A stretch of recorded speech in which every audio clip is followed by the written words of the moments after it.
여러분들은 밖에서 누군가 여러분을 부를 때 그 호칭이 어떻게 불려집니까? 요즘 저는 이제 밖에 나가면 모두가 다 듣는 그런 호칭으로 불려지는 때가 참 많이 있습니다. 물론 이제 교회나 목사님들을 만나면 당연히 목사님 그렇게 이야기를 하지만 보통 다른 곳에 가면 사장님 그렇게 불러요, 그냥. 너도 사장님, 나도 사장님, 전부 다 사장님으로 불려지는데 처음에는 그 되게 이상하다가 이제는 뭐 그게 보통 사람들이 부르는 부름이구나 하고 이제 그렇게 생각을 하고 맙니다. 제가 처음에 직장 생활을 할 때 불려졌던 호칭은 미스터 조였습니다. 처음에 그 호칭이 좋더라고요. 왜냐하면 나도 이제 사회인이구나 하는 생각을 하고 어른이 되었구나라고 하는 생각을 하면서 누가 이제 미스터 조 하고 부르면 참 좋다 하는 생각을 했는데 시간이 지나면서 바뀌어지더라고요. 왜냐하면 저에게 미스터 조 하고 부르는 분들은 저에게 뭔 일을 시키는 분들이에요. 그리고 제 이름을 불러주는 사람들은 저하고 동등한 관계에 있는 사람들이고, 그리고 조금 시간이 지나니까 제 후배들은 선배님 부르지 제 이름도 그렇게 못 불러요. 그러면서 이 미스터 조라고 하는 이 호칭은 그 윗사람이 아랫사람을 부르는 거고 내가 그 사람들보다 상대적으로 낮은 위치에 있는 나를 발견하는 것이구나 라고 하는 그런 생각을 하게 되었습니다. 그런데 요즘은 이제 뭐 미스터 뭐 이런 호칭 잘 쓰지도 않지요. 근데 특별히 여자분들 같은 경우가 뭐 미스김, 미스리 이런 식으로 불려지는 것을 상당히 싫어했던 때가 있었습니다. 그래서 요즘은 이제 그렇게 부르는 곳이 없고 이름을 부르지요. 세상이 점점 더 그 사람의 인권이라고 하는 것, 이 존엄성이라고 하는 것을 생각하면서 그렇게 변해가는 것은 정말로 좋은 일이라고 생각을 합니다. 모든 인생은 다 동등한 인권을 가지고 있지요. 누구의 인권이든 그 사람의 인권이 특별하게 귀한 것이 아니라 똑같은 동등성을 가지고 모두 다 귀한 인권을 가진 그런 사람이라고 하는 측면에서 아주 매우 합당한, 그리고 그것 자체도 성경적인 그런 모습이다라고 생각을 합니다. 성경이 생각하는 평등의 사회. 그런데 이것이 사람과 사람 사이에는 아름다운 일이에요. 그러나 이러한 문화가 신앙인에게 있어서는 상당히 좋지 않은 부적절한 그러한 관계가 될 수 있습니다. 왜냐하면 하나님과 사람 사이에는 내가 중심이 될 수 없어요. 그 어떤 경우에도 내가 중심이 될 수 없습니다. 내가 하나님의 뜻을 절대로 이해할 수 없는 상황이라고 할지라도 그때에도 하나님이 우선입니다. 그런데 그 속에서도 나를 통해서, 나를 중심으로 내 생각을 통해서 하나님의 뜻과 하나님의 생각을 헤아리려고 한다면 그것은 신앙인의 생각이 아니기 때문에 그렇습니다. 하나님은 분명히 선하신 하나님이고 사랑이 충만하신 하나님이십니다. 그러나 그럼에도 불구하고 우리가 그 앞에서는 그 사랑의 크기만큼, 그리고 또한 우리는 순종으로, 더 나아가 복종으로 하나님 앞에서 서야 되는 그러한 존재들이기 때문에 그렇습니다. 사람은 실수가 있습니다. 그 사람도 실수를 하고 나도 실수를 하고, 사람은 부족합니다. 상대도 부족하고 나도 부족합니다. 누가 좀 더 부족하고 누가 덜 부족할 수 있으나 사람은 다 똑같이 실수하고 똑같이 부족한 사람들입니다. 그러나 하나님은 완전하신 하나님이시기 때문에 그렇습니다. 그래서 결코 하나님 앞에서는 내 생각이 먼저라고 하는 것은 있을 수가 없는 것이기 때문에 그렇습니다. 그래서 우리는 늘 하나님 앞에서 하나님의 권위, 하나님의 통치하심, 그리고 그 앞에서 나라고 하는 작고 연약한 존재의 순종의 자세, 이것이 늘 하나님 앞에서 점검되어야, 그래야 그것이 바른 신앙인의 삶이라고 할 수가 있을 것입니다. 오늘 본문의 말씀도 사실은 그와 같은 말씀 속에서 우리가 헤아려 볼 수 있는 말씀입니다. 본문 1절의 말씀입니다. 예수께서 다시 비유로 대답하여 이르시되, 다시 비유로 말씀하신다고 하죠. 이전에 비유가 여러 번 있었다는 말씀입니다. 지난번에 우리가 보았던, 지난주에 들었던 말씀인 포도원 비유, 그리고 또 그 전에 있었던 두 아들의 비유를 통해서 이 주님께서는 이미 주위에 있는 사람들에게 말씀을 하셨어요. 그럼에도 불구하고 오늘 또 다시 비유로 말씀하시는 것은 이 말씀이 그만큼 중요한 이유이기 때문에, 중요한 것이기 때문에 말씀하시는 것입니다. 다시 이제 처음부터 한번 말씀을 드리자고 한다면, 처음에 주님께서 말씀하시던 두 아들의 비유는 어느 날 아버지가 큰아들을 불러서 포도원에 가서 일 좀 해라 그랬더니 큰아들이 예 하고 대답을 하고는 그냥 자기 볼일 보러 가버렸어요. 그래서 이제 그것을 확인한 아버지가 작은 아들을 불러서 안 되겠다, 포도원에 가서 네가 일 좀 해야 되겠다 그랬더니 작은 아들은 싫어요 하고는 그냥 지 길로 갔다가 나중에 생각해 보니까 이건 아닌데 싶어서 아버지의 뜻대로 가서 포도원에 가서 일을 했다는 말이에요. 한 사람은, 큰아들은 위선적인 이스라엘의 유대인들 그리고 종교 지도자들이고, 두 번째 아들은 거역하는 것 같았으나 다시 돌이키고 왔던 세리와 창녀를 이야기하는 것이라고 우리 주님께서 분명히 말씀하셨습니다. 저기 말씀은 신앙생활 잘하고 있다고 생각하는 너희가 세리와 창녀만도 못한 자들이다 라고 하는 것에 대한 질타지요. 대단한 모욕입니다, 그들에게 있어서는. 그리고 그 다음에 우리 주님께서 말씀하시는 것이 그것을 좀 더 넘어가요. 포도원이 있었지요. 주인이 그 포도원을 두고 농부들에게 새로 주고 갔더니 이 사람들이 그 포도원을 자기 것인 줄 알고 아예 자기 것으로 만들어 버리려고 하지 않았습니까? 그리고 종들을 죽였고 나중엔 마지막으로 보낸 아들까지 죽였고, 이것은 너희가 지금 신앙이라고 하는 것을 너희의 것으로 착각을 하고 있다는 것이에요. 성전의 주인이 내가 아니라 너희들이 주인인 것처럼 생각하고 있다라고 하는 것을 질타하신 그런 말씀이었습니다. 그런 다음에 또 오늘 주님은 세 번째로 오늘 본문의 말씀을 가지고 오시는 것입니다. 그리고서 말씀하시는 것이 천국은 마치 자기 아들을 위하여 혼인잔치를 베푼 어떤 임금과 같다라고 말씀하고 있습니다. 여기서 말씀하고 있는 천국은 우리가 하나님의 나라라고 이야기하는 그 하나님의 나라에서 완성된 하나님의 나라를 이야기합니다. 즉 궁극적으로 우리가 가게 될 하나님의 나라를 이야기하는 것인데, 그 천국은 왕의 아들의 혼인잔치와 같다라는 것입니다. 모든 비유는 한계가 있습니다. 여기서 이야기하는 혼인잔치라고 하는 것은 풍요로움이 있고 즐거움이 있는 그러한 것이다라고 하는 것을 이야기합니다. 여러분, 혼인잔치라고 하는 자리에 음식이 모자라는 혼인잔치가 있을 수 없습니다. 그리고 그곳에는 가장 큰 즐거움이 있는 자리입니다. 즉 천국이라고 하는 것은 우리가 평소에 가지고 있었던 모든 결핍이라고 하는 것이 사라지고 모든 풍족이라고 하는 것이 우리를 기다리고 있는 곳이 바로 혼인잔치와 같은 천국이다라고 하는 것을 이야기를 해요. 오늘의 시대에는 사실 이 먹는 것이 풍요롭다고 하는 것에 대해서 사람들이 큰 생각을 하지 않습니다. 큰 가치를 두지 않습니다. 그러나 우리가 3, 40년 전, 4, 50년 전만 생각을 하게 되면 이 먹는 문화라고 하는 것이 이 땅에도 얼마나 큰 문화였는가, 큰 문제였는가라고 하는 것들을 충분히 생각해낼 수가 있습니다. 고대에는 더합니다. 예를 들자면 창세기를 보게 되면 창세기에 요셉이 애굽의 총리로 있을 때에 애굽의 총리인 요셉에게 곡식을 사러 이제 오지 않습니까? 흉년 때에 그 형들이 왔을 때에 요셉이 자기 자신의 형들이라거나 형제관계라고 하는 것을 전혀 그들에게 알지 않은 채 그들 가운데 음식을 한번 베푼 적이 있습니다. 음식을 베푼 자리가 있는데 거기에 43장 34절에 보면 이렇게 나와 있어요. 요셉이 자기 음식을 그들에게 주되 베냐민에게는 다른 사람보다 5배나 주매. 여러분, 얼마나 음식이 귀한 때였기에 다른 형제는 다 이복 형제예요. 베냐민만 자기 친형제입니다. 그 친동생이 얼마나 사랑스러웠으면 그 동생이 음식을 5배를 줬어요.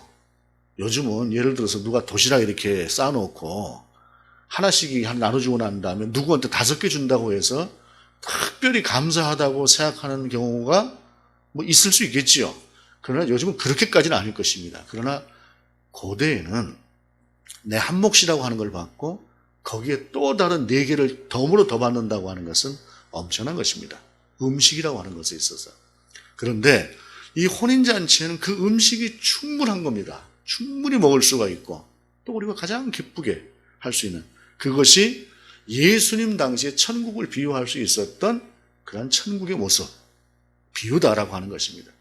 어쩌면 오늘의 시대는 사람들이 천국을 생각하지 않는 것이, 모든 것이 풍족하다 보니 천국이라고 하는 것을 비유할 만한 것이 많지 않기 때문에 그럴 수도 있겠다 하는 생각을 합니다. 그런데 그 혼인잔치에 3절에 보게 되면 그 종들을 보내어 그 청한 사람들을 혼인잔치에 오라 하였더니 오기를 싫어하거늘. 그 다음에 4절의 말씀입니다. 다시 다른 종들을 보내며 이르되 청한 사람들이 이르기를 내가 5천을 준비하되 나의 소와 살진 짐승을 잡고 모든 것을 갖추었으니 혼인잔치에 오소서 하라 하였더니. 사실 이 본문의 말씀은 실제로는 말이 안 되는 얘기입니다. 왜냐하면 임금이 오라고 하는데 누가 감히 그 앞에서 가지 않겠습니까? 그런데 오늘 본문은 임금이 그만큼 어진 임금이고, 또한 그 초대를 받은 사람들이 얼마나 어긋나 있는 사람들인가 하는 것을 보여주기 위해서 이렇게 말씀을 하신 것이에요. 임금이 자기 자신의 아들의 혼인잔치에 오라 하였으면, 여러분 이것이 그냥 단순한 초대입니까? 이거는 명령입니다.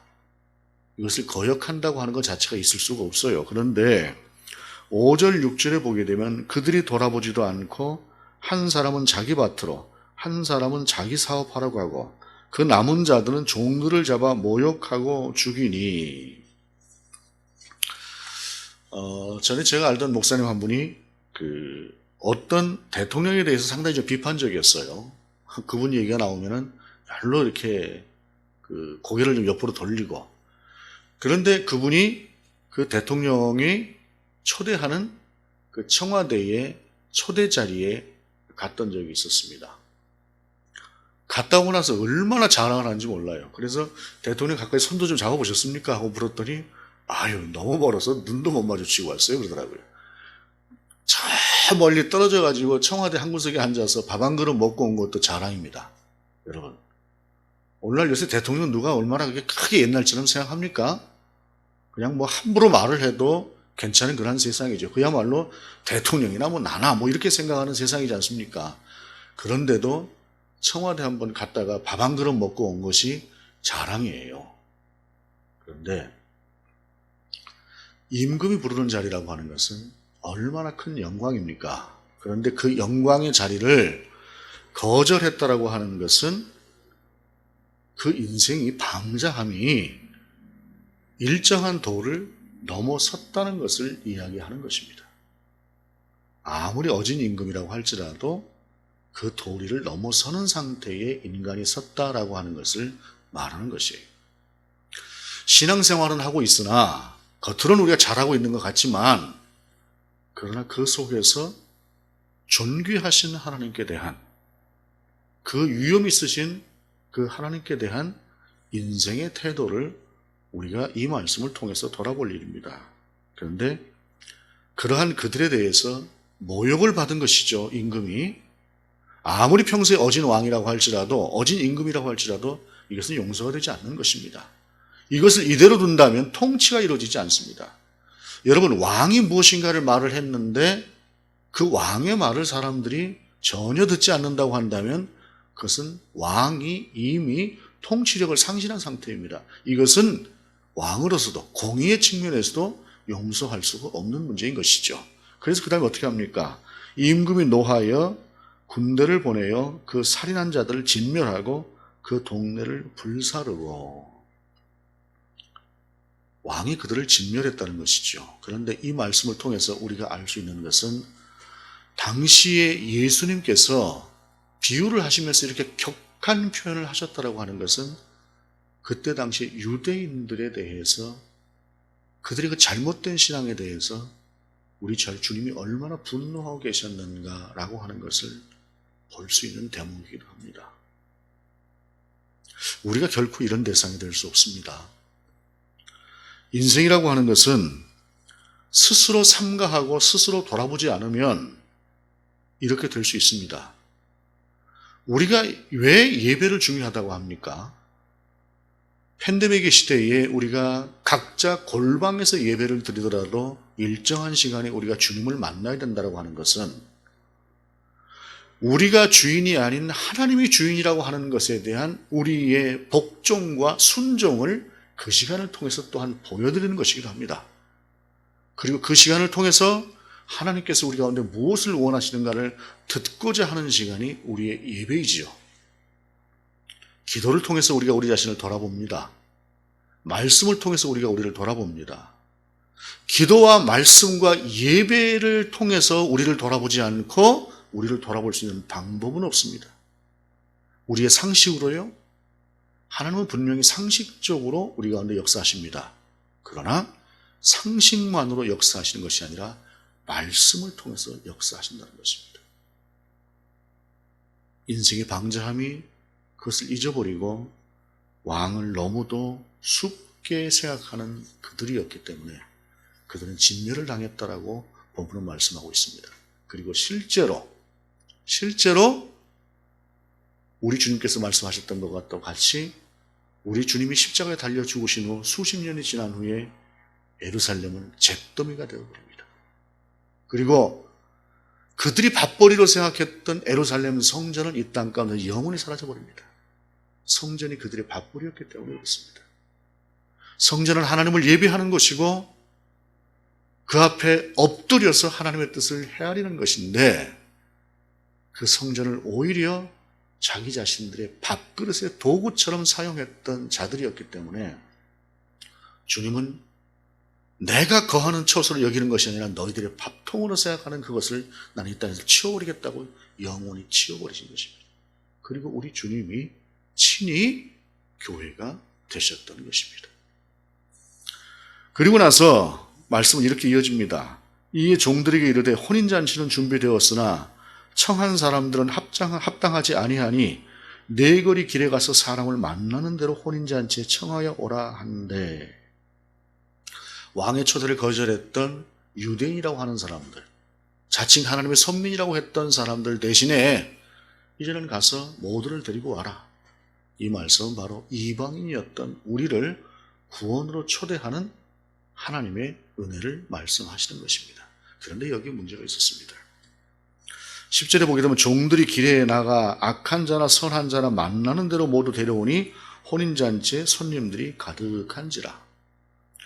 여러분, 우리가 좋은 식당에 초대권을 하나 받았어요. 어느 날 어느 시간까지 사용을 하셔야 됩니다 라고 하면 그 고급 식당에 어떤 그 초대권이라고 하는 것을 우리가 썩히겠습니까? 썩히지 않습니다. 그런데 간혹 그 고급스러운 식당에서 복장으로 우리가 들어가지 못하는 경우들이 종종 있습니다.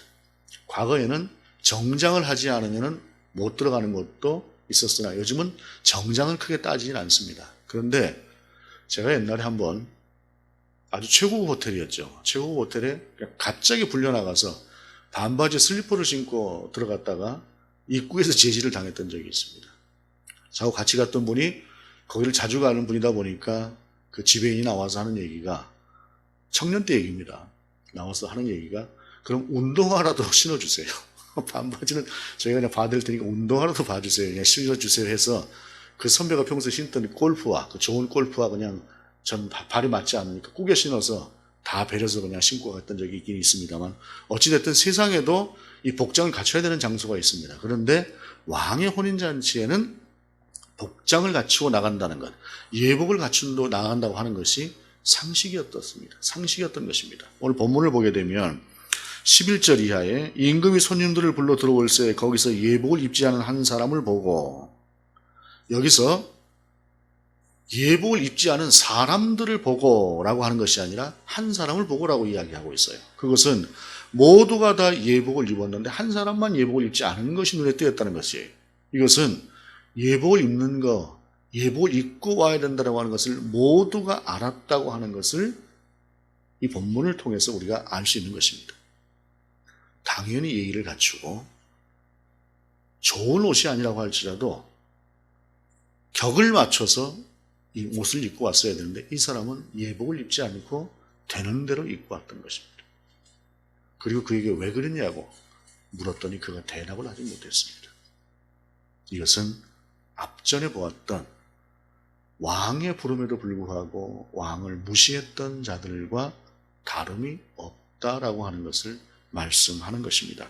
우리가 생각할 때 예복이라고 하는 것이 꼭 필요했을까라는 생각을 할 수도 있습니다. 그러나 필요한 자리에는 필요한 것입니다. 또한 우리가 기억할 것은 이 본문에서 말씀하고 있는 이 그럼 예복이라고 하는 것이 과연 어떤 것이냐라고 하는 것을 우리가 살펴볼 필요가 있습니다.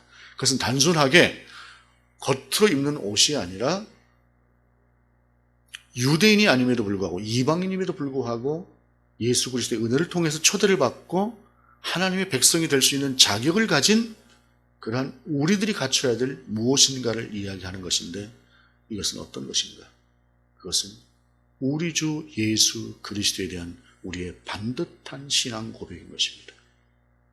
우리가 사도신경이라고 하는 고백을 통해서 우리 주님 앞에 고백하지요. 우리는 하나님을 믿고 우리를 위해서 죽으신 예수 그리스도를 믿고 부활을 믿고 성령을 믿고 공교회를 믿는다고 하는 그 신앙을 고백하고 그 신앙을 가진 사람을 이야기하는 것입니다. 즉 교회는 단순한 어떤 사교단체나 사적인 어떤 모임을 통해서 그런 모임을 유지하고자 하는 것이 아니라 예수 그리스도가 우리를 위해서 죽으셨다고 하는 그 사실, 성령이 그러한 사실을 우리로 하여금 알게 하고 믿게 하셨다고 하는 사실, 그리고 천지와 만물을 창조하시는 그 하나님 앞에서 우리는 예배자로 선다고 하는 그 사실을 자각하고 믿고 그 앞에 그 신앙을 고백하는 자로 서는 것, 그 지엄하신 하나님 앞에서 나는 하나님께서 말씀하시면 순종하겠습니다라고 하는 그 자세를 가지고 서는 것, 이것이 바로 예복이다라고 하는 것입니다. 그런데 그 모든 것이 전혀 갖춰지지 않은 상태에서 그저 한번 나와봤습니다 라고 한다면 그 사람은 택함을 받는 사람은 아니다라는 것입니다. 13절에 이렇게 말씀하십니다. 임금이 사환들에게 말하되 그 손발을 묶고 바깥 어두운 데 내던지라. 거기서 슬피 울며 이를 갈게 되리라. 청함을 받은 자는 많되 택함을 받은 자는 입은 자는 적으니라. 우리가 하나님 앞에서 살아갈 때에 우리를 위해서 당신의 아들을 십자가에 달려 죽게 하시기까지 우리를 사랑하시는 그 하나님의 그 무한하신 사랑, 그 사랑 앞에서 우리는 분명히 자유자로 살아갑니다. 억눌리는 두려움과 공포가 아니라 우리를 자유케 하신 그 하나님 앞에서 우린 자유자로 서고 사랑하는 하나님 앞에서 마치 어린아이가 아버지를 아빠라고 부르는 것처럼 친밀한 관계로 섭니다. 그러나 내 생각대로 믿는 것이 아니라 내 뜻대로 믿는 것이 아니라 하나님의 뜻과 하나님이 명령하시는 대로 우리는 그렇게 살아가는 것, 그렇게 믿는 것, 그 자세가 바로 우리의 믿음이라고 하는 사실입니다. 우리가 지나치게 방자하면 우리 하나님이 왕이라고 하는 사실을 잊을 수도 있습니다. 그리고 우리 하나님이 진노하실 수도 있다고 하는 사실을 우리가 잊을 수도 있습니다. 사랑의 하나님이지만 그러나 그 왕이신 하나님은, 만왕의 왕이신 그 하나님은 결코 만홀히 취급을 받으신 하나님이 아니라고 하는 사실을 우리가 다시 한번 확인을 하고 그 하나님 앞에서 나는 어떤 존재인가 라고 하는 것을 다시 한번 생각하는 자세가 우리 가운데 필요하다는 사실입니다. 팬데믹의 시대입니다. 여러 가지로 어렵다고 하지만 그러나 이 시기는 우리가 오히려 하나님 앞에서 나의 신앙의 정체성을 회복하고 다시 한번 하나님의 사람으로 설 수 있는 기회이기도 합니다. 왜냐하면 하나님은 예루살렘이라고 하는 그 성전 안에 계시는 분이 아니라 지금 우리와 함께 하시기 때문에 그렇습니다. 교회는 보여지는 교회의 건물이 아니라 우리 안에 예수 그리스도 성령이 함께 하시는 우리들 한 사람 한 사람이 바로 교회이기 때문에 그렇습니다. 그러기에 우리가 서 있는 곳 그 어디에서도 성령은 동일하게 함께 하시고 우리가 서 있는 그 어떤 곳에서도 하나님은 동일하게 응답하시며 우리가 서 있는 어떤 곳에서도 우리 주 예수 그리스도의 은총은 변함이 없습니다. 바로 그러한 때에 우리가 비록 힘들고 어렵다고 할지라도 예수 그리스도 안에서 다시 한번 하나님의 사람으로 나를 돌아보고 세워가고 그렇게 세워져 가며 온전한 예복을 갖춘 자로 왕의 귀한 아들의 혼인잔치를 마음껏 누릴 수 있는 저와 여러분이 될 수 있기를 원합니다. 기도하시겠습니다. 하나님, 왕이신 하나님 앞에 우리가 혹시라도 하나님을 만홀히 여기는 그러한 모습을 갖고 있지는 않은지 돌아보게 하시옵소서. 존귀하신 하나님 앞에서 우리는 그저 순종의 자세로 하나님이 명령하시면 그 어떠한 경우에도 듣겠습니다, 행하겠습니다, 순종하겠습니다 하는 그러한 자세를 회복할 수 있도록 인도하여 주옵소서. 주 예수 그리스도 이름으로 기도드립니다. 아멘.